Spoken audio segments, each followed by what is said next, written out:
Ces murs pour la malveillance, roman à suspense en vignoble toscan, tome 7, écrit par Fiona Grass, lu par Mademoiselle. Chapitre 1er.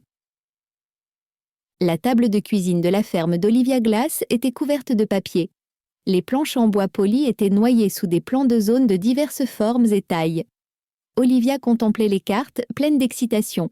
Elle tenait absolument à trouver les indices cachés dans les labyrinthes de gribouillis et de lignes. Grâce à ce qu'elle avait découvert depuis qu'elle avait acheté cette propriété abandonnée, Olivia était certaine qu'une collection de vieux vins était dissimulée dans un lieu secret. Est-ce que cette collection serait petite ou grande?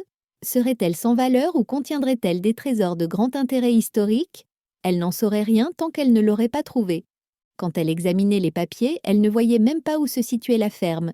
Ses talents se situaient dans les domaines créatifs et intuitifs. Elle ne savait pas lire les cartes. Elle ne trouvait jamais le nord et au moment critique, comme quand elle atteignait une intersection très fréquentée, elle avait l'affreuse habitude de confondre la gauche et la droite.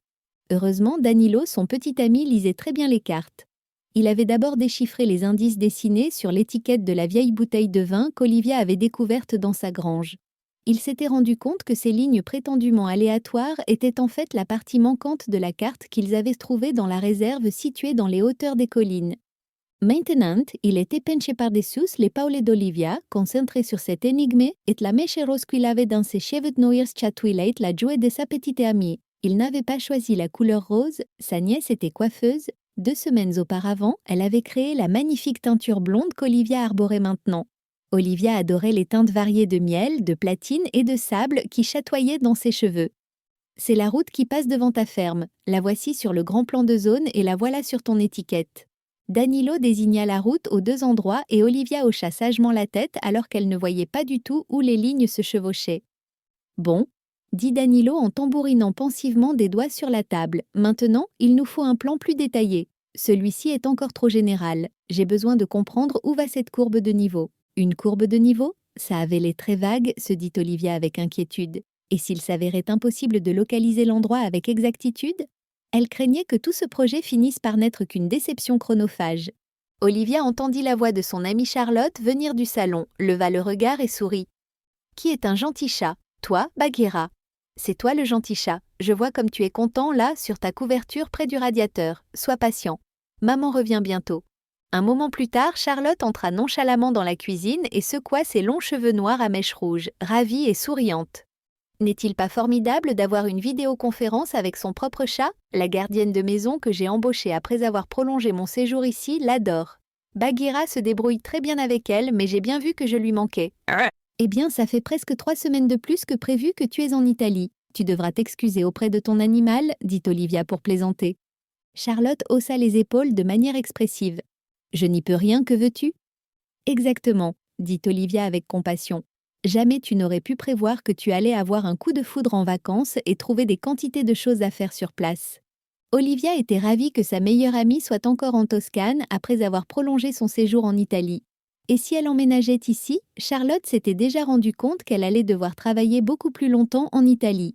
Elle était la gestionnaire de sites web et de contenu d'un fournisseur en ligne de produits internationaux, de cadeaux et de produits gastronomiques basés aux États-Unis. Suivant la demande, l'entreprise avait commencé à se spécialiser dans la région méditerranéenne et avait besoin de se procurer plus de produits et d'informations originaires de cette zone-là. Comment ça progresse? Avec la carte? Charlotte se pencha par-dessus l'autre épaule d'Olivia. Danilo avait plié 2 des cartes pour placer les parties intéressantes l'une à côté de l'autre et poser l'étiquette de la bouteille de vin à côté. Il marquait soigneusement des points sur la plus grande carte à l'aide d'un crayon à la mine bien taillée. Quand Olivia jeta un coup d'œil aux yeux de Danilo, qui étaient sombres et intenses sur son beau visage, elle constata qu'il était complètement concentré sur sa tâche. Menuisier et artisan du bois professionnel, Danilo connaissait l'importance de la perfection dans son art. Maintenant, il appliquait les mêmes compétences à la résolution, notre synopéton compétence à la résolution de ces indices déroutants des indices déroutants. Cependant, il semblait qu'ils aient atteint une impasse. Danilo laissa échapper un soupir déçu. « Il nous faut une carte à plus grande échelle. Celui-ci n'est pas assez détaillé pour que nous puissions repérer l'emplacement. » Olivia hocha la tête, déçue que les réponses qu'elle désirait soient si proches et pourtant si lointaines. « Que faire ?» se demanda-t-elle. Elle ne pourrait jamais retourner toute la terre de sa ferme. C'était un vignoble, pas une mine. En fait, une semaine auparavant, elle avait embauché une équipe d'entrepreneurs pour labourer et planter plusieurs acres du terrain vallonné. Nous espérons que vous avez apprécié cet aperçu. Pour continuer à écouter ce livre audio sur Google Play Livres, utilisez le lien dans la description de la vidéo.